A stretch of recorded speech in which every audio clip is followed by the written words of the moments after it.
Let's get to the 20th Semiosis 101 episode on general Peircean semiotic theory for illustrators and designers. This video marks the end of Season 1 of Semiosis 101 videos. Season 2 will begin next week with a preview of the theme for the next 20 videos. But this week, in around 10 minutes, we will look at 3 pieces of good semiotic sign action to change how you design or illustrate. So, subscribe, hit the bell, and let's set your new year good semiotic habits.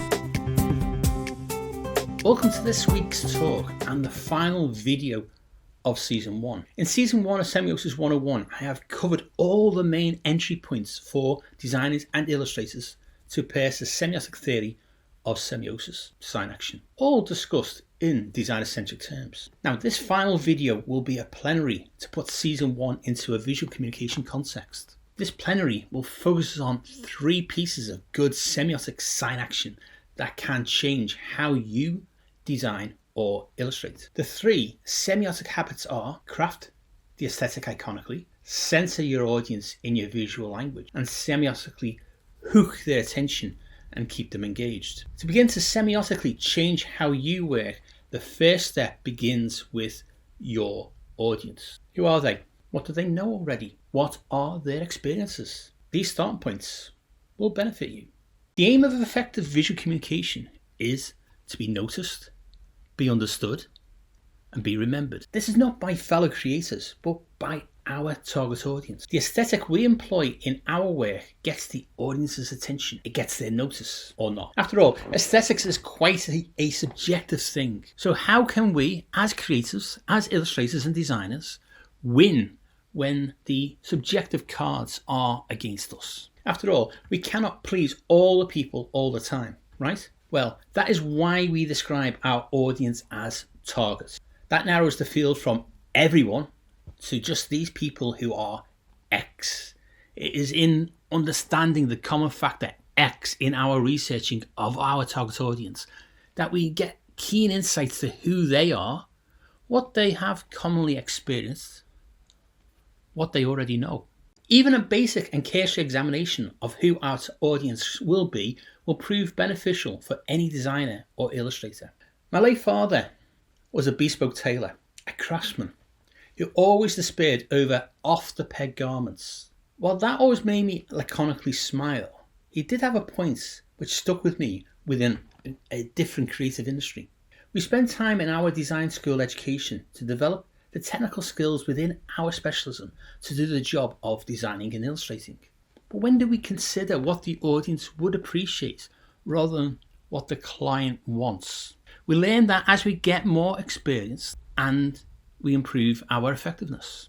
Peirce's semiosis offers us a semiotic structure to enhance our effectiveness within his determination flow: concept, representation, interpretation, meaning. If our 3 good semiotic habits are: craft the aesthetic iconically, center your audience in your visual language, and semiotically hook their attention and keep them engaged, how does the determination flow help our practice? The concept is how we will visually communicate the client's message. The representation is how we choose the best visual language to achieve that. The aesthetic, the tone of voice, the colour palette, etc. The interpretation is what the intended audience does. Now, any visual noise, any miscommunication from the choice of visual language can make an aesthetically crafted piece of design or illustration to fall flat. Semiosis helps designers and illustrators to hone their visual language to avoid miscommunication and visual misfire. How?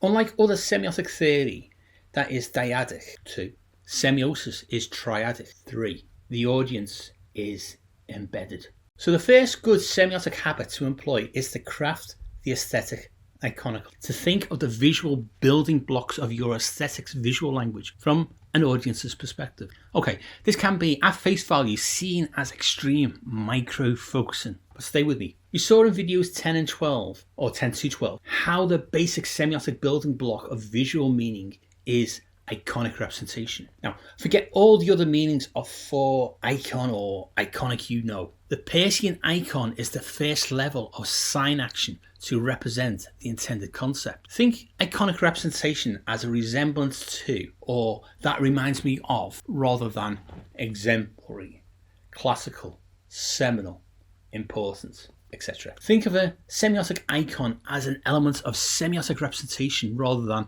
a religious or user interface image. Peirce uses terms in a very specific way. Therefore, to craft your aesthetic visual language from the iconic level up now needs to be put into context. In videos 10 and 11, I used an illustration and a branding campaign to demonstrate how, at the iconic level of semiotic representation, designers and illustrators can select lines, shapes, colours, marks, textures, etc. Basic visual building blocks to build meaning at a very basic visual level. By embracing the idea that with more thought, these basic visual elements can be semiotically crafted to provoke an action in our intended target audience. Recognition, a raw recognition, just enough to get the audience's attention, just enough for them subconsciously be hooked with a visual element within the aesthetic that resembles something they recognise. In that microsecond, we can draw them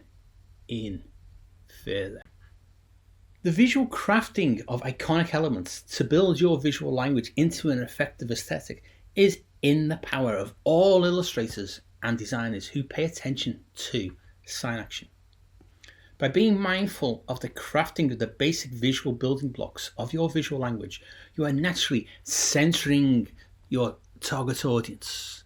By considering them through any research you have on them, however basic this may be, you are beginning to strengthen how they will react on a subjective level to what you need to visually communicate. If you were to focus test designs, a focus group will say one thing, but away from the questions of a panel, actually do something else. Now, this may be a subconscious action. We are human. We cannot help being fallible. But Peirce was ahead of the curve here.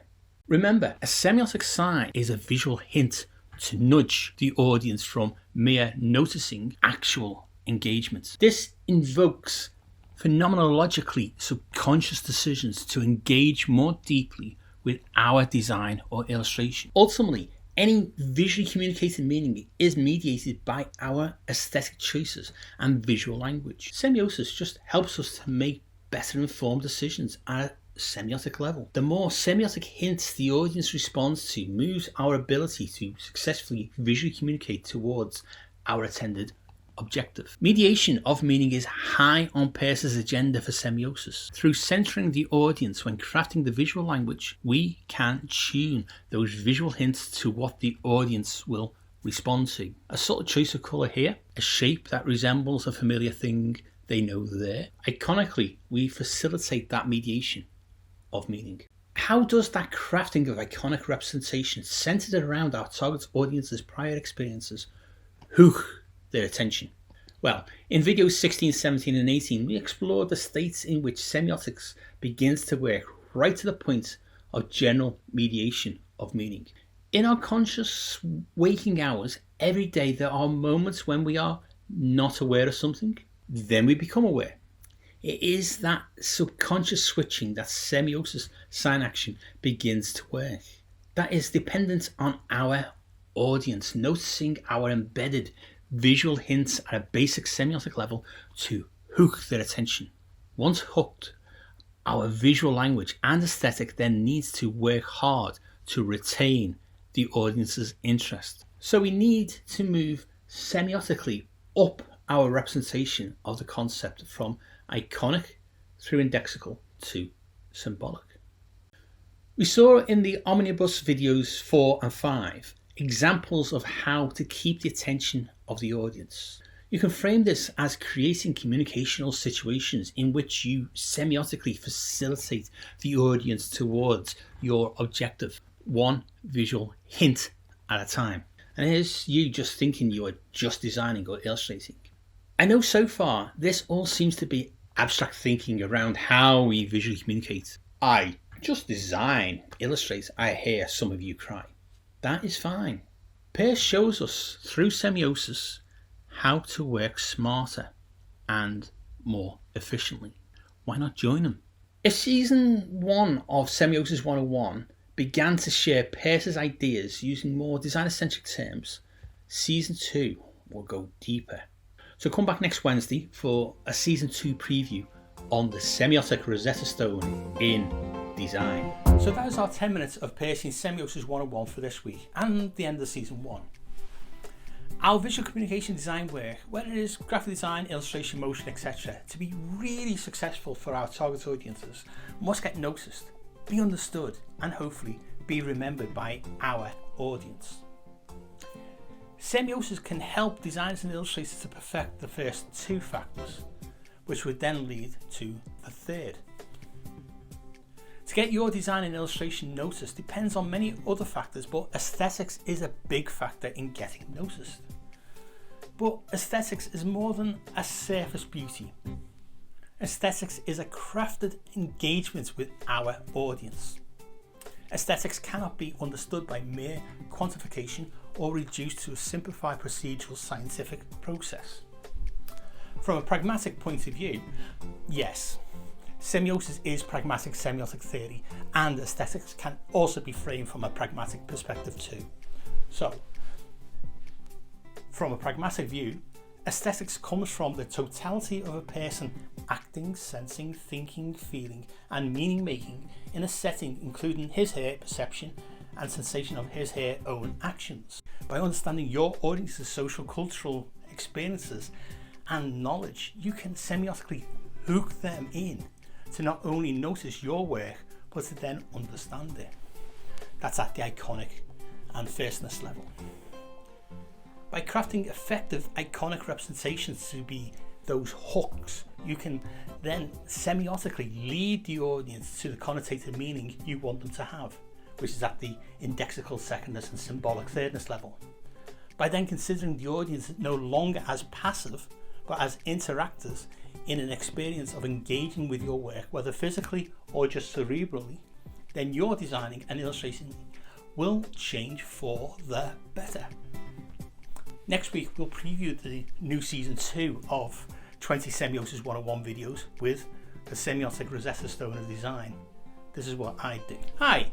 If you've watched these videos before, you probably know by now I'm Dave Wood, a design educator and researcher, a published design author, and I've worked commercially as both a freelance illustrator and graphic designer. The guy behind the theory, Charles Sanders Peirce, was a philosopher, a mathematician, and a theorist, but he wasn't a creative. Each week on this Scouse-Scot Semiosis 101 YouTube channel, I'll post at least one 10-minute explainer video on an aspect of Peirce's pragmatic semiotic theory. Each free Semiosis 101 10-minute video will use designer-centric terms instead of theoretical language so that illustrators and graphic designers can understand and follow. Each video will feature a take-home piece of applicable semiotic theory, and they do interconnect to build up your understanding of semiosis. But this channel is not a course in semiotics per se. Instead, each video is a bite-sized illustrated piece of new knowledge on sign action, or semiosis as Peirce names it. The aim of these free videos is to take Peirce's quite complex philosophical theoretical language and put it in the context of designing visual communication, whether these are illustrations, motion, branding, packaging, editorial, etc. By subscribing to this Scouse-Scot Semiosis 101 YouTube channel, you will learn how Peirce's pragmatic semiotic theory of semiosis can help to enhance and improve how you visually communicate. I have many more Peircean semiotic topics to discuss, but I'd be interested in hearing about your semiotic ideas. Add a comment below. If you like this video, check out my other semiotic videos and consider liking and sharing those videos with others. The more we creatives discuss semiotic theory, the easier its application into our creative processes will be. As a fellow creative and a published design author, I have a link in the description to my Scouse-Scot website where you can find all the Semiosis 101 videos and read background info on the blog. You can download free Semiosis 101 video transcripts and reading lists. You can buy illustrated and typographical gift ranges on my Redbubble shop. You can also buy my 2014 design book published by Bloomsbury Publishing interface design and introduction to visual communication in UI design. Over the years, I've collaborated with other design academic researchers and Peircean semioticians to develop a designer-centric explanation of Peirce's theoretical language. If you are interested in reading my semiotic Rosetta Stone academic writing, then you can visit my academia.edu link in the description. Any other books on Peircean semiotics or design I've mentioned in the videos are also listed in the description. Check them out too. Thanks for watching. Check out the other videos, like and share them with your friends, and hit the bell and subscribe buttons to be notified when next week's video is published. You can also follow Semiosis 101 on the socials for updates. It's Scouse_Scot on Instagram and Semiosis 101 on Twitter. See you all again next week for more Semiosis 101 to help illustrators and designers to enhance your visual communication skills.